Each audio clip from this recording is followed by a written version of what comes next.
Hi, and welcome to THORSday Comics. I'm Tom Scioli, author of Jack Kirby, The Epic Life of the King of Comics, and Fantastic Four Grand Design. And in this series, we're going to go through issue by issue Thor, the Marvel character created by Jack Kirby, Stan Lee, and Larry Lieber. We're going to go through every issue. Very important comic for me. The first, Kirby comic that I really got into and that made me a fan of Jack Kirby and kind of, in a way, informed my whole aesthetic as a comics creator and just as a comics fan. To start this off, this episode's almost kind of like a prequel or a episode 0 of the show. I'm just going to take a little bit of time to talk about some of Kirby's previous comics that revolved around the Norse god Thor. So this is a pretty early one. The Sandman, Sandman and Sandy. This was the 1940s version of Sandman. This is actually like Sandman 2. We currently have the Sandman Netflix show, and it's based off of a DC character created by Neil Gaiman, but it sort of spun out of this long-running Sandman series of DC Comics. First, he was a sort of like a masked detective, like the Shadow or something, with like a gas mask and gas gun that would put villains to sleep. And then Simon and Kirby came over to DC, and they modernized the character, modernized in like a 1940s sense. They took this sort of 1930s influenced pulp style masked detective and turned him into a long underwear superhero, which was sort of a state-of-the-art invention at the time. So they did that, and so this is that version of Sandman.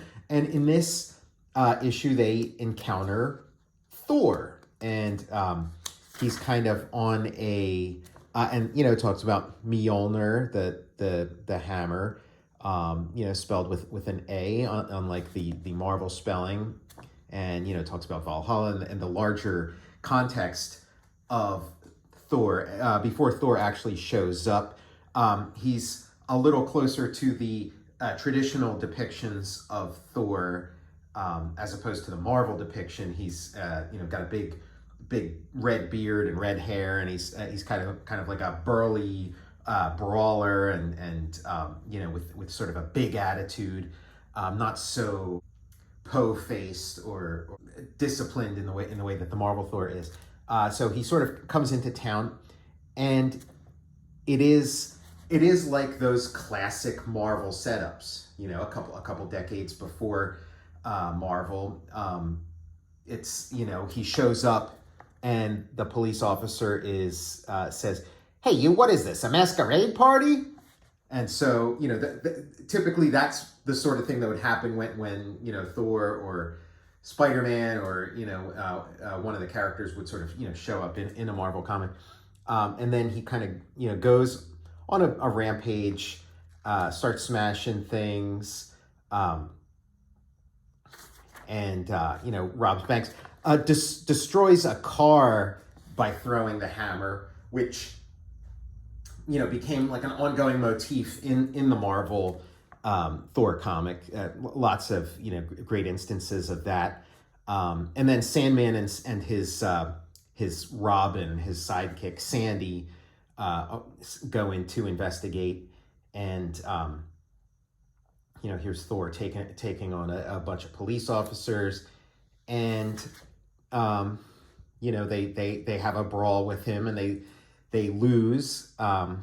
Also kind of like something you would see in a Marvel comic. They kind of have to regroup a little bit. And then you start to find out that this Thor is, he's a scam. It's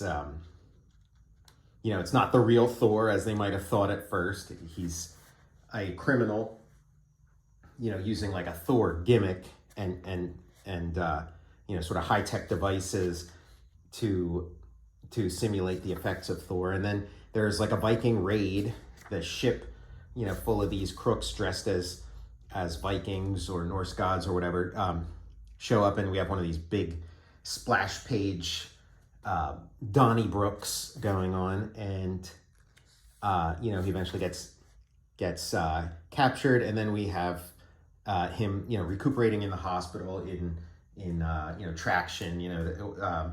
Again, another thing you see in a lot of Marvel comics. So there you have it. That's one early instance of Jack Kirby doing a Thor comic. There's even earlier ones, references like in the comic he did Hurricane, Mercury, or he had an early Marvel comic in the 40s, one of Kirby's first comics, where the character Hurricane was the son of Thor, referred to as the son of Thor. So Thor, he's on Jack Kirby's mind, throughout his career. Here's another instance he did at DC in the 50s, shortly before the Marvel era. This is I don't know, maybe 56 or 57. Kirby was doing, let me see, the Magic Hammer, 1957. So around this time, Kirby was doing like a little bit of work at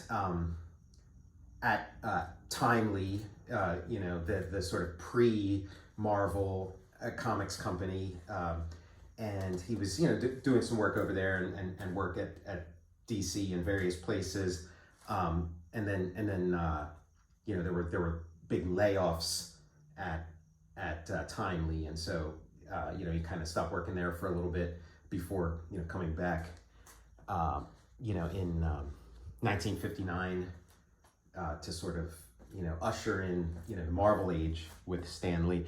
So this one's called the Magic Hammer, and again we see a sort of traditional depiction of Thor, maybe a little more heroic than the heel Thor that was in that other story, the Sandman story. And so in this, a guy finds a hammer, an old hammer, and throws it and sees it's got sort of magical power. It kind of makes an explosion when it hits something, and there's sort of thunderbolts and rain starts. So they get the idea that, okay, this hammer is magic and we're going to make money from it, and kind of go town to town with this hammer, and throwing it and splitting a tree, a scene that we're going to see in Thor #1, not Thor #1, Journey into Mystery, forget the number, but the Journey into Mystery story where Thor makes his debut. And so this guy's imagining robbing banks with this thing, and then he's confronted with the real Thor, who says, "You found my hammer, now give it back." Centuries ago, while at the great banquet hall, mischievous little Loki stole my hammer. So we got Loki in the mix. I pursued Loki, but he hurled the hammer into the hills below. As punishment for letting Loki do this, I was reduced to the size of you mortals and made to roam the earth in search of my hammer. So kind of almost like a ghost story.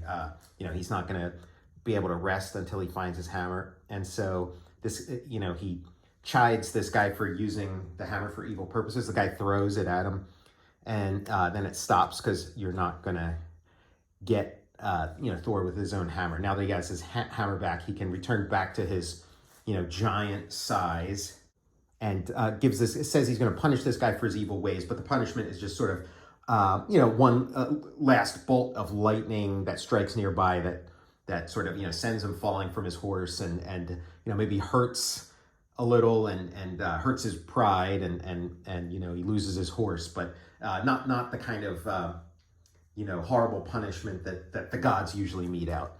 So there's that story. This one is from the Jack Kirby omnibus, from that DC put out a few years back, and then this is the Simon and Kirby Sandman collection, volume 1. Steps along the way to Kirby, along with Stan Lee and Larry Lieber, creating the Thor that we know and love today, the Thor that is, star of stage and screen.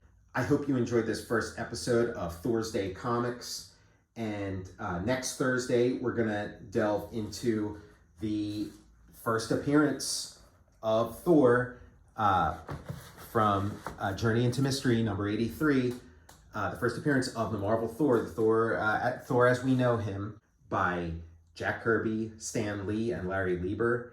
And we're going to see how the Marvel Thor, as we know him, got his start, along with the Stone Men of Saturn. I'll see you next time. I'm Tom Scioli, author of Jack Kirby, The Epic Life of the King of Comics.